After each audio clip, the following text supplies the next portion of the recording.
por crime culposo? Não necessariamente. Eu posso ter tido culpa no momento de me embriagar, mas dolo no momento de praticar o crime. E aí eu vou responder pelo crime doloso. Tudo bem? Pergunta interessante e complexa. Vamos para a próxima. Professora Patrícia, quando alguém coloca uma droga na minha bebida, isso é caso de embriaguez por força maior? Muito bom, a gente já falou um pouquinho a respeito disso, né? Todo mundo me pergunta, até porque há uma prática criminosa. Eu, sinceramente, nunca atuei, né, dentro da minha prática da advocacia em nenhum caso assim, mas sei disso pela mídia tanto quanto você, que é aquela prática do Boa Noite Cinderela, não é isso? Pois bem, então se alguém coloca uma droga, e lembrem que o caso envolvendo drogas ilícitas vai ser tratado dentro da lei de drogas, mas com uma disciplina idêntica, vai ser igualzinho, também exclui imputabilidade. Então, se alguém coloca uma droga lícita ou ilícita na minha bebida, do meu ponto de vista, isso é uma embriaguez por caso fortuito, foi imprevisível. A força maior é o constrangimento, é a aplicação de força física sobre o meu corpo. Alguém me coloca uma arma, ou força física ou grave ameaça, enfim, o que quer que seja, mas é me obrigar a beber. Ali é caso fortuito. Eu bebi aquele líquido sem saber que aquilo tinha potencial para perturbar a minha consciência. É isso. Portanto, embriaguez ali do Boa Noite Cinderela, isenta de pena se for completa. Lembra que ela tem que ser completa na sua consequência. Ela isenta de pena se for completa, isenta de pena por caso fortuito. Tudo bem? Próxima pergunta. Professora Patrícia, punir uma pessoa que comete crime embriagada não seria um caso de responsabilidade objetiva? Pois é, né? Nós falamos sobre isso e volta aqui a candidata a perguntar. Eu sempre que dou aula para ministro, aula para exame do OAB, ou concurso público, eu tenho que chamar muito a atenção do meu aluno para essa prática do dançar conforme a música. Porque às vezes a gente sabe muito, mas a gente vai além do que o concurso pede. É claro que aqui, no prova final, eu vou falar de todos os jeitos. Então, eu preciso te ensinar o que é certo, eu preciso te ensinar o que a doutrina diz que é certo, eu preciso te ensinar o que cai na prova. Então, vamos começar pelo que cai na prova. O que cai na prova é que o Brasil adota a teoria da actio libera in causa.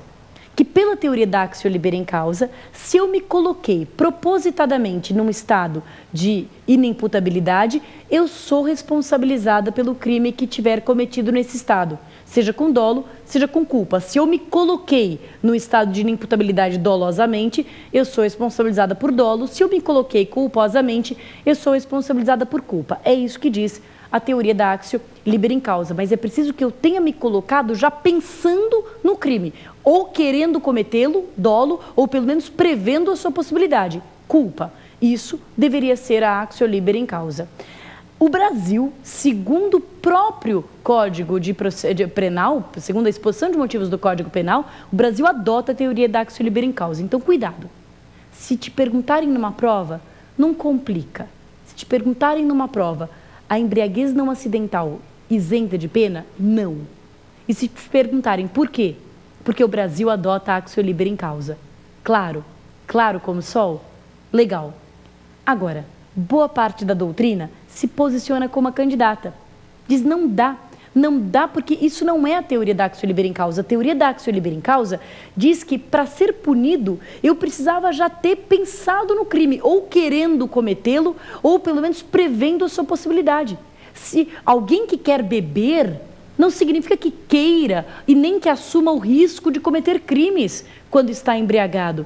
Então, boa parte da doutrina, numa prova de segunda fase, boa parte da doutrina entende que punir alguém que cometeu o crime em estado de embriaguez é responsabilidade penal objetiva. Porque no momento em que a pessoa praticou o crime, eu não posso mais falar de dolo e culpa porque ela já estava num estado de inimputabilidade. Não há mais que se falar de dolo ou de culpa naquele momento, sobretudo se a pessoa está ali desacordada, se a pessoa está num estado em que não há nenhum resquício de consciência, no qual eu possa descobrir dolo ou culpa. Então, boa parte da doutrina vai na linha aqui da candidata, dizer que eu não posso punir porque é responsabilidade objetiva, mas o direito positivo diz que eu posso, e as provas de concurso repetem actio libera in causa.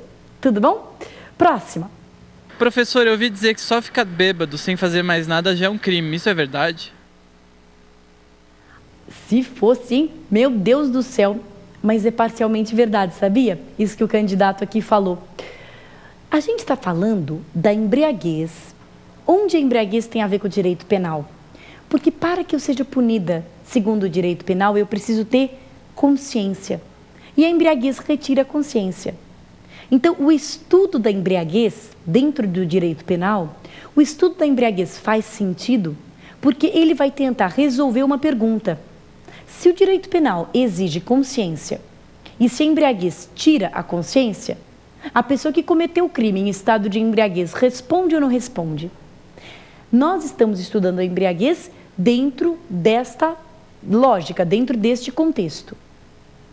O mero fato de se embriagar, bom, isso pode ser um problema de saúde pública, um problema de saúde individual, um problema sociológico, mas não é crime. O fato de eu me embriagar, se eu não cometer crime nenhum, isso é indiferente para o direito penal.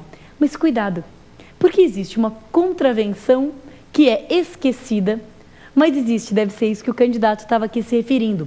Existe uma contravenção penal contra a moralidade pública, que é apresentar-se embriagado, presta atenção para você não cometer a contravenção, apresentar-se embriagado em local público, causando vexame.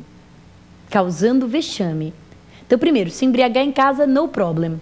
O problema é apresentar-se embriagado em local público e causando vexame, dando show, gritando, sei lá, não é isso? Perturbando, causando. Isso é uma contravenção penal que eu nunca vi ser aplicada e acho que dentro das regras da intervenção mínima, do direito penal mínimo e etc., não devia ser mais considerado contravenção coisíssima nenhuma, mas é uma contravenção penal. Então não é crime, mas cuidado, é contravenção.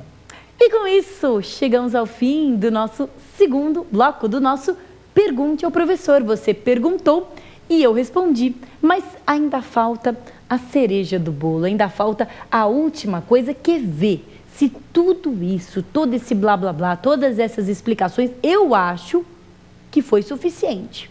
Eu acho que qualquer prova de concurso público que você pegue, com o que eu expliquei hoje, você vai matar.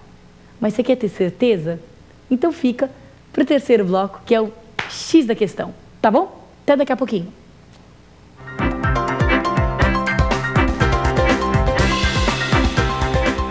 Estamos de volta ao nosso programa Prova Final. A gente já está no nosso terceiro bloco. O nosso tema do dia hoje é a embriaguez e a gente chegou finalmente ao X da questão. A gente vai ver como é que essa matéria de embriaguez já caiu, tem caído nos concursos públicos, para você se sentir mais seguro, mais habilitado, enfim, mais capacitado a prestar o teu na hora que chegar a tua hora. Então vamos ver qual que é a primeira pergunta. Vamos lá. É isento de pena o agente que A.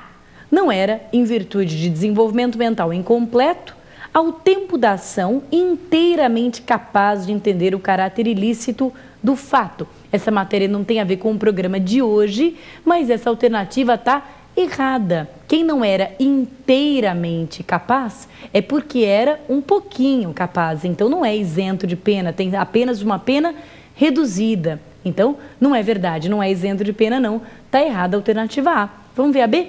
Vamos lá, na tela. B. Agiu por emoção. Emoção isenta de pena? Emoção exclui culpabilidade? Você sabe tão bem quanto eu que não, a menos que seja uma emoção assim louca. E aí não é mais emoção, é loucura, é doença mental. Então a emoção, simplesmente emoção e paixão, não excluem a imputabilidade, não isentam de pena, portanto. Vamos para a próxima? Vamos lá. C. Supõe, por erro plenamente justificado pelas circunstâncias, situação de fato que, se existisse, tornaria a ação legítima. A alternativa C também não faz parte do programa de hoje, mas ela está certa. É isso mesmo, é uma discriminante putativa. E ela isenta de pena, sim. Mas onde a gente tem que chegar é na alternativa D. Vamos chegar logo nela? Agiu em virtude de embriaguez voluntária ou culposa pelo álcool. Não. embriaguez voluntária e culposa não isentam de pena. Foi justamente o que a gente falou na aula de